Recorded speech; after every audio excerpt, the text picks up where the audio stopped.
ఆరోగ్య నిపుణుల ప్రకారం మనం భోజనం చేసిన వెంటనే శరీరం ఆహారాన్ని జీర్ణం చేయడానికి పనిచేయటం ప్రారంభిస్తుంది. అలాంటి సమయంలో ఐస్ క్రీం వంటి చల్లని తీపి పదార్థాలు తినటం వల్ల జీర్ణక్రియపై ప్రభావం పడే అవకాశం ఉంటుంది.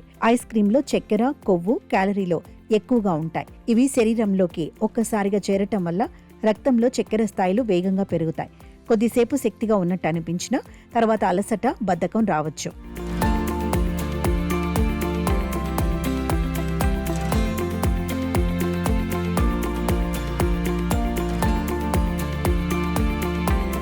నిపుణులు చెబుతున్న మరో ముఖ్యమైన విషయం ఏమిటంటే, తరచుగా భోజనం తర్వాత ఐస్ క్రీం తినే అలవాటు ఉంటే బరువు పెరిగే ప్రమాదం ఉంటుంది. ఎందుకంటే ఐస్ క్రీంలో అధిక క్యాలరీలు, చక్కెర ఉంటాయి. రోజు రాత్రి తినటం వల్ల శరీరంలో అదనపు కొవ్వు పేరుకుపోతుంది. దీర్ఘకాలంలో ఇది ఊబకాయం, షుగర్, గుండె సంబంధిత సమస్యలకు కారణం కావచ్చు. అంతేకాదు, రాత్రిపూట ఐస్ క్రీం తినటం నిద్రపై కూడా ప్రభావం చూపుతుంది. ఐస్ క్రీంలోని చక్కెర శరీరాన్ని మరింత యాక్టివ్ గా ఉంచుతుంది. దీంతో నిద్ర సరిగా పట్టకపోవచ్చు. కొందరికి రాత్రి మధ్యలో మేల్కొనే సమస్య కూడా రావచ్చు. అలాగే కడుపు నిండిన భావన వల్ల ప్రశాంతంగా నిద్రపోవడం కష్టమవుతుంది.